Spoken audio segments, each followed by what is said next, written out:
we're going to have a look at a Thermion 2 today against an IRay Tube TL. Just compare both products, see which one's got better features, design, build, functionality, etc. Now, it's absolutely melting today, by the way, 28 to 30 degrees supposedly, but I've came inside for a bit of cool. So this is going to be a long video in the sense that you're not going to see no action or fancy footage. I'm just going to speak through both models, like I say, Thermion 2 and IRay Tube TL, just so people can see the actual differences, like I say, in between the models' performance and build and functions. Now, this is, I'm telling the truth, you'll see for yourself. You don't have to go on looking anything on the internet where people say, this is amazing, you know, blah, blah, blah. You know, this is, you're going to see for yourself the difference. So, first of all, what we'll do, we'll look at the tube, right? So this is the box. Like most of the IRay stuff, it's an unbranded black box, right? That comes out, and that is that. Moving across, you've got, this is what it's contained in. Now, if you look at this bag, right, this is what, I was a bit stunned at to start with. It's like, they've copied a trail, a Pulsar Apex trail bag, even with the corner inserts like this, but it's really flimsy and crap inside. So if you look, that is the old Apex model, and the trail was slightly different again, like it's in a bit longer, but that, see the patches, but this is really thick padded, difference in quality. So it seems IRay have copied that, you know, but it's flimsy. So that was a little point I picked up on when I opened the black box. So here's the product. Not a bad designed unit at all. You could pop this on a rifle, as you could the Thermion, and go out shooting. No problem whatsoever. Shoot foxes 200 yards, can with the Thermion. You know, both rifles are functional. There's nothing wrong in that sense at all. So if you've got either model, don't be disappointed if I pull any features out or, you know, negatives. But you could use either. So they're both fully working, as they should be. But we'll go over some of the features from the front to the back. So before I do that, I'm going to show you the bag. So that's the bag, like I say, and inside there, what you get is like a Euro charger, cable for charging, and download of info. You get a couple of cheap, better than nothing, like get none, but you get a couple of cheap Chinese mounts, the type you get on Alibaba for a tenner, which is better than none. Eye cleaning cloth, and that's it. So get that case out of there. Before we go right into the product, we'll open this one, because then we're in line with what's actually happening. So looking at that, magnetic held box, nice finished product, branded, unlike that one. Not that it makes much difference, but you're just seeing the difference in sort of quality and the premium you're paying for. So within there, let's pull this to the side. You get an instruction manual, and there is an online guide as well, as there is the IRay, and you get the packaging. Now this packaging, like all the Pulsar stuff, is really good quality stuff. I mean, they've upgraded the Thermion 2 packaging as well, with some new inserts, etc. There, hold all the pieces as it should be. So that's the packaging in there. So like spoke through the IRay, you got an eye cup with the IRay as well, by the way. I'll go into that as well later. That goes in the packaging as well. So in here you get charger for your APS, you get an extra longer Terra cap for the APS 3, because you normally come with an APS 2, which is a shorter battery. You get a magnetic eye cup, it's not a screw-in one. You get a double battery dock that can charge APS 2 or APS 3. APS 2 battery. Both models have got a built-in battery. You get a USB cable for connecting to the device and the battery charge. Battery dock, should I say. So, get that unit out as well. And what we'll do, we'll push them. Now, we're going to push the packaging, etc. out the way. And we're going to go into some detail. Right, let me see if I move that out of the way. So,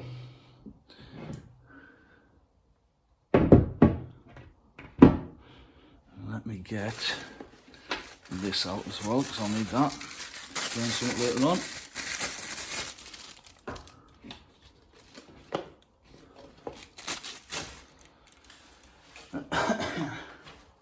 So, we'll start with the IRay Tube. Like I say, this is going to be a long video. Don't expect loads of fancy stuff. I'm doing a product comparison of the actual design and build. So, front cap, really cheap, flimsy cap. It looks like, God knows, on a few £1,000 unit, it's like, it looks absolutely, just yeah. It's functional, but it doesn't scream class. Lens focus ring, as I say, it works, but it's pretty rough to my mind. Functional, works fine. Metal grip, right? So that's that, front covered. Moving back here, this section here. These points here are very short. Now, you might think, well, it doesn't really matter, but it does. Because when you go and try and mount this on a gun, the longer they are, you've got more mount points and you can move the scope further back. As you can see with the Thermion, these sections are a lot longer, so you've got more movement to adjust. So that is a benefit. Might not seem a big one, but it is. You've got more mount points and you can get more rear adjustment to get it close to your eye, get it comfortable. Turrets, caps. Now on the side here, you've got, on the Thermion too, you've got classic USB charging point and a speaker, because this does have sound, as do all Thermion models. Top, you've got your battery compartment that will hold APS-2 or APS-3 batteries. Like I say, there's one built in. And you've got your side wheel. Now this side wheel, one press activates quick menu. Long press activates the main menu. Scrolling through the settings is silent. It's a positive index, but it's silent. So the reason that being is a thermal is a covert product. You don't want to make noise if you're waiting close range or whatever distance. You don't want to be clicking. Pulsar know that. So in comparison,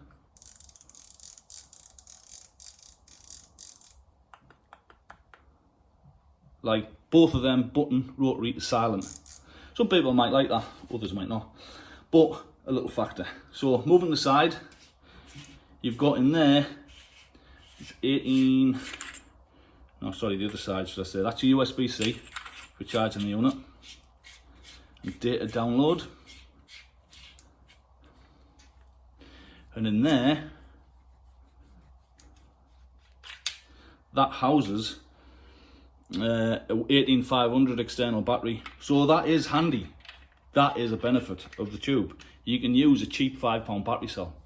In comparison, an APS-2 will cost you 35 or an APS-3 will cost you 40, which is, yeah, it's an 18650 battery basically, but it's got a control board in there that controls the battery and monitors health.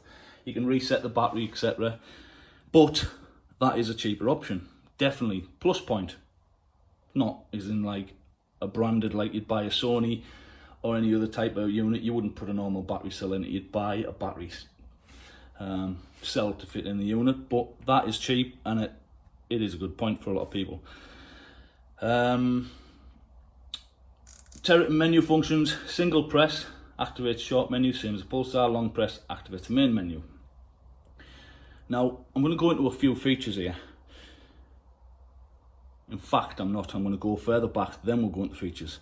So, moving back again, as I say, this part's longer on the tube than the Thermion.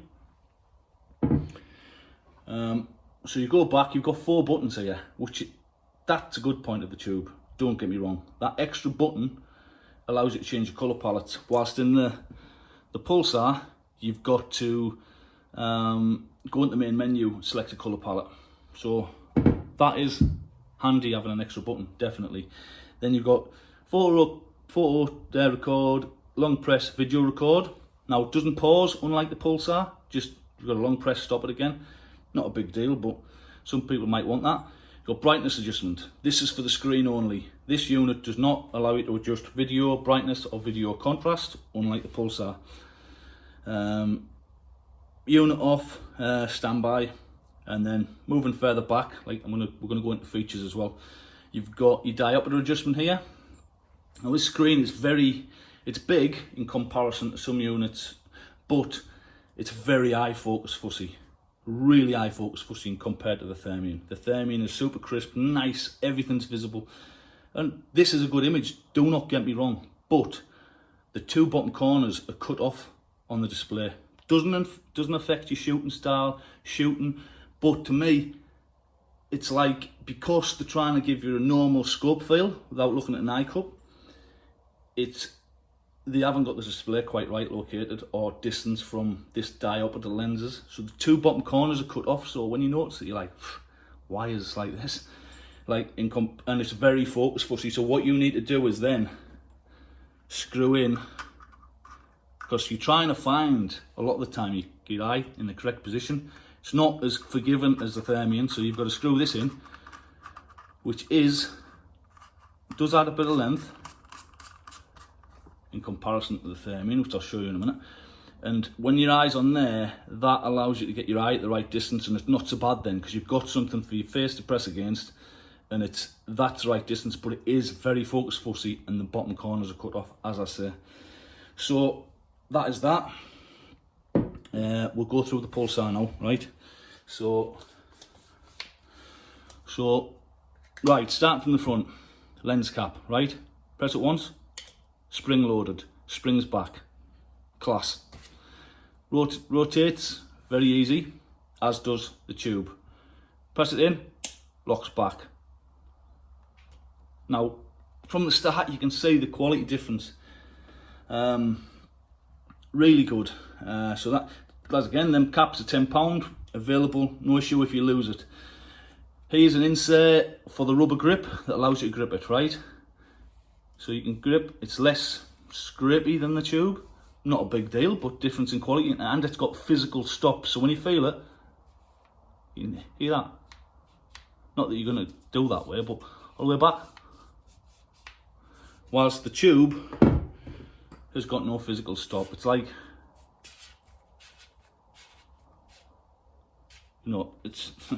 there's just a difference. So that's an f1 lens on all the Thermion 2s. Big lenses, you're going to need medium to high, well, high mounts on most scope rifle setups because of the increased lens size f1 fast lenses on these units, because it is quite a bit bigger than the previous generation. And then going back, you've got your 3 control buttons here. Like I say, it would have been better with an extra one, but they are functional. That one increases the mag, as it does on the IRay's got that option, but the IRay uses the top control button, which we're going to go into that again in a minute. Record, press once, it'll record. Press once again, and it'll pause. Press once again, it'll start recording. Long press, it'll save it. That'll turn the display off. Hold that in, activates PIP. Press it once, magnifies. Press just the once to activate your magnification. You can scroll through incrementally with the side wheel right through the mag range. I'm going to go into some of the points there again. Rubber eye cup, like I say, this is a lot less focus fussy. Everything's visible. There's nothing cut off on the bottom. You've got a rubber eye cup that you don't have to screw it on. It's on, and it's on tight. Pop it off, ready to go. Pop it on. So that's magnetic. Really nice short unit. Look in comparison. The rubber eye cup there, and you notice the length difference there. But this has got shorter mounting points also, so that is the two overall sort of like the design of the units. These are about £10 to replace, plus you get the magnetic eyepiece section as well, so it's very handy having different pieces to swap over. So another design feature and point I've picked up on, which most people probably won't know, if you're going to fit this to an air rifle or a rimfire, absolutely no problem, the Pulsar. if you're going to fit this tube to an air rifle or a rimfire, you're going to need adjustable mounts, or a 20 MOA rail, because you will not zero a rimfire or an air gun with this unit. Your reticle is going to be right at the bottom of the screen, if, and I mean if, you can get it zeroed. I had to get Eagle Vision adjustable mounts to get this zeroed with an FAC air gun and a rimfire at 40 yards, and I had to have them max elevation. Don't know why it is with a lot of Chinese units, even the pads, etc. They need a lot of elevation. So that's a point to bear in mind if you're not going to fit it on a centerfire. You need adjustable mounts, which I didn't think was great. Right, we'll also now go into some of the design features, software benefits inside. So Pulsar processor is rapid quick. IRay processors, if you've ever used the Rico, a lot of the SIME tube, it's slow in comparison. And by what I mean in slow is, sometimes you can go to click and mag up and it doesn't move. You know, it's like you've got to click it again, you go full max digital mag and you start getting lag as if you were using a 9Hz unit. You're actually getting physical 1 second delay. Look at the Rico RH50, put it on full mag, pan left to right, there's a delay and it's massively noticeable. So I think that's down to the processors. So software wise and sensor wise, 17 micron 40 MK in an XQ, 17 micron 25 MK in an XP. Now this is a 384 model, this is a 384 model, this is an XQ50, this is a TL35, so 12 micron. Now the IRay sensors are good sensors, do not get me wrong in that sense as well, it is a good sensor. You've got the likes of Leica, Zeiss, Electro-Optics, using them products in the sensors in their products, and a lot of it is down to the core and the software. And what they do is they fit that sensor in their products to improve the build quality, improve the core, use their own software, give control. It's better. I don't personally think, like I say, to start these products, you can go and take them, put them in an air gun, shoot, rifle, centerfire, whatever. You're not going to have an issue, but there's not much control with the IRay, to me, and it's a bit slow, laggy. Even the menu functions, you scroll through them, there's a delay. Boot up time takes ages to boot up. Thermion, instantly. So these are product comparisons I'm giving people just so they know, because people buy these things, splash the cash out, get them, they don't have nothing to compare it to. Now this is what I want to do. So basically, I'll go through different features. So the Thermion has got gain modes. You have rocks, forest, identify. What these do, they allow you to change the actual gain of the unit to either performing average thermal night conditions, you would use rocks, or forest, really bad high humidity conditions. If you couldn't see, by putting the contrast up on them modes, you would then swap over to identify, and then you'd turn the contrast up in them sort of conditions, and it would increase background detail terrain massively. You might think, well, I don't want to see background. Well, yeah, you do, because I've been out in situations where you're trying to shoot something and it's been horrific, and I've looked through certain thermal units, couldn't see nothing in the background, and I needed to see me backstop. So that is a factor I needed to see to make sure it was safe. I wasn't shooting into, you know, see heat signature, I wasn't shooting in thin air. You've got that benefit. Don't get me wrong, IRay have got ultra clear mode, that works fine as well. So other software controls in here, you've got contrast, brightness adjustment of the video, right? IRay, you don't have no control. All you've got is screen brightness. You cannot control the contrast, the brightness, nothing. Just the color palettes. This, you've got your color palettes, you've got your contrast, you've got your brightness, you've got your gain modes. A lot of control, right? So reticles. Moving on to something else, reticles. This one, huge amount of reticle choices, really good reticles, fully scaled mil-dot reticles throughout the zoom range. Lots of good reticle colours, lots of reticle control the brightness of the reticles. This, you don't have there's not that many reticles on there, and what there is quite clunky. So if I want to magnify this up, use it on the base mag, magnify it, what I'll do is I'll keep that pressed in, it'll activate the pip. If I press that again, I can actually scroll this wheel and go right up in 0.1 increments, right through the pip, right up the mag range, or back. If I don't want to do that, I can keep that. I press it again. Once pip's activated, it'll double the pip again. Say this is an XQ 3.5, it'll go to 7. Press it again, it'll go to 14. With this is a no-no for me, because what I'm doing is I'm shooting stuff. I want a wide field of view. I want to be able to take the shot using pip. I want a scaled reticle if I'm using a loopy trajectory. I want to be able to hold over rapidly quick, take the shot. Now, with this I can, using picture in picture. The full reticle, if I'm using a mil dot, true mil dot scaled reticle throughout the full range, I can do that rapidly quick. With this, it's 3 base mag. To increase the mag on this unit, you've got, bear in mind as well, you've got picture in picture, but all you get with picture in picture is a little cross. You don't have no graduations, ladder style reticles, you get nothing. It's not scalable, it's not interlaced on the video. But if I wanted to increase the mag, which you can, what you have to do is, you've got to click this, it's based at 3, and I've got to go 1, 2, 3, 4, 5, 6, right? 6 turns, it'll go up at 0.3 at a time.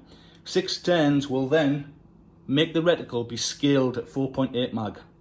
Then I've got to go back down again. 1, 2, 3, 4, 5, 6. Every shot, if I want to mag up to take a shot at range, or I can only use the base mag. I can't just press that, or leave it on pip and leave it, and press that once if I want to mag up. I don't actually have to touch that. But every time I did with this, I'd have to mag up. If I then want to go to 7.8, I'd have to take it a further 10 turns on the 6 turns I've already done. So that's 16 clicks.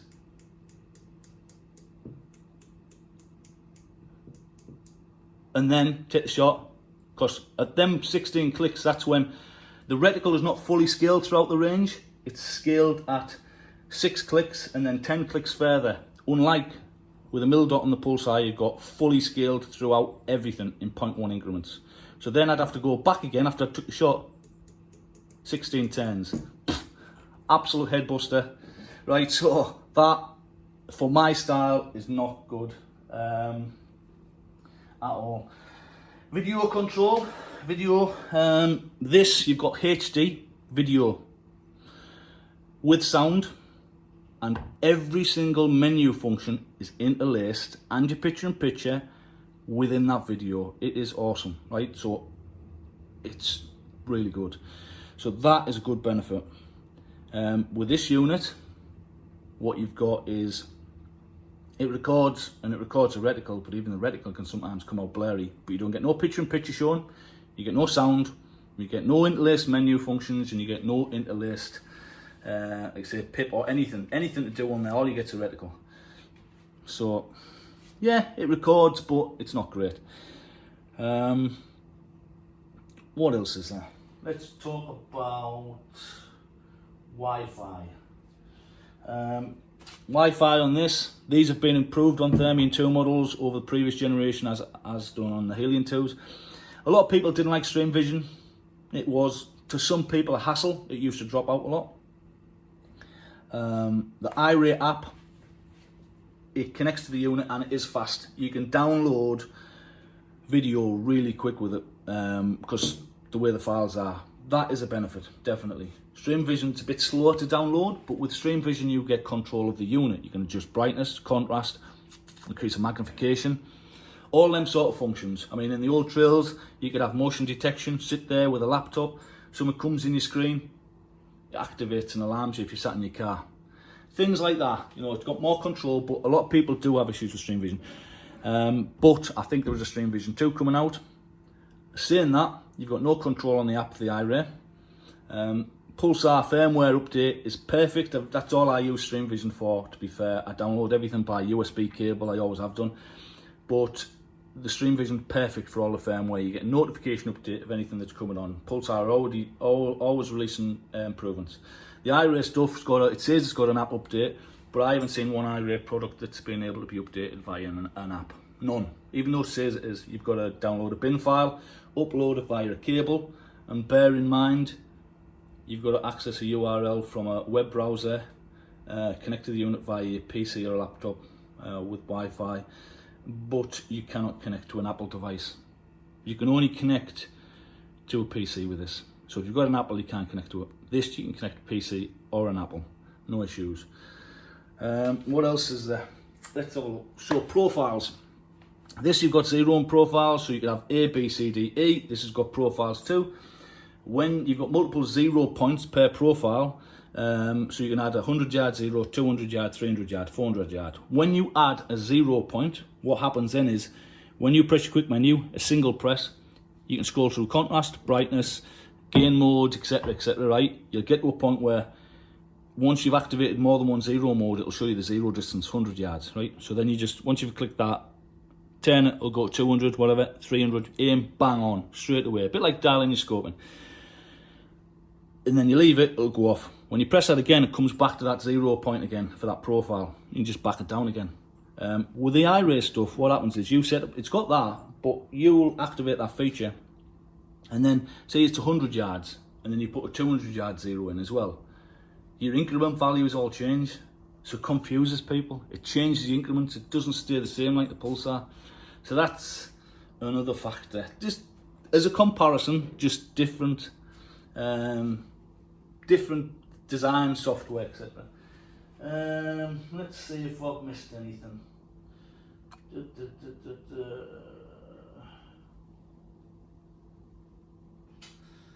Not really. I think I've covered most comparisons. Like I say, you take this out, shoot, no problem. Take this out, shoot, no problems. I'm just showing you a difference in the units. These are 2749, an XQ50 is 2949. It's £200 more. It's probably more comparable than the XQ38 because obviously this is 12 micron. This is 70 micron. Is in mag range and you know, performance. You might pay £200 more for this, but I think these, the overall build quality is heaps better. The software is heaps better. The functionality is better. The recording's better. The sound's better. The menu function's better. The process is better. The reticle systems are fully scaled. The reticle choice is better. The eyepiece is better. It's less focus fussy. The full design, the magnetic eye cup's better. So there's people, yes, I like the image on this. Up close, IRay products look really good. I mean, as an example, look at a Finder. It looks really good. Really good, you know, up close. Amazing little units for image up close. But then you compare that at a distance. I took a Conatec, I took a IRay Finders, both models. I took Axion LRF, I took Accolades. Accolades far and away blow them all out the water. Absolutely premium, close range, long range, rangefinder is immense. Look at the Conatec, looks good up close. Bit bulky unit. Look at the Finder, looks good up close, really good. Hard objects. So if you're going to a game fair, you're going to looking in the street or out of a building, you look on IRay stuff. Any hard, straight-lined objects, images up close look really good. But what I found was the Finder is at a distance, you lose image quality. And the Axion didn't look that good up close. XQ. At a distance, it was much better than both other units, and the rangefinder was much better than them as well. So it can be deceiving, images up close. Never ever compare an image just looking out the door, looking down the street, looking out the shop, looking in a building, looking down the, you know, at a game fair. Get it out in the field in real life conditions and compare them. Because what looks good up close, once you get outside, believe you me, might not look good in the field. And I've tried absolutely heaps of different thermal units, and some I've looked and thought, whoa, this is amazing, and then I've got it out in the field and I thought, no, it's not, you know. And there's other benefits and features of all these different units, but so comparison image wise, you would probably, because it's 12 micron, it gives you that extra magnification. Compare it with the XQ50. So there you go. That's a little product comparison. If anyone's looking at getting a Thermion, there it is. That is my take on the different features and the actual build quality of the unit. And that is the tube, which I do like the image on the tube. Don't get me wrong. Yeah, it's high contrast, no control adjustment. You've got no, like I say, gain, control, contrast, brightness. You've got screen brightness, that's it, which doesn't affect the image. But it's there. Different mount points, not that good. You need elevation adjustable mounts, etc, etc. It's just, that is my points I'm making. You're paying for a premium product. Okay, it's got a 12 micron sensor, but it's not the be all and end all, believe you me. So there you go, Thermion 2 Tube TL. It's a quick overview for anyone looking to buy either model, so they can see some of the design and features.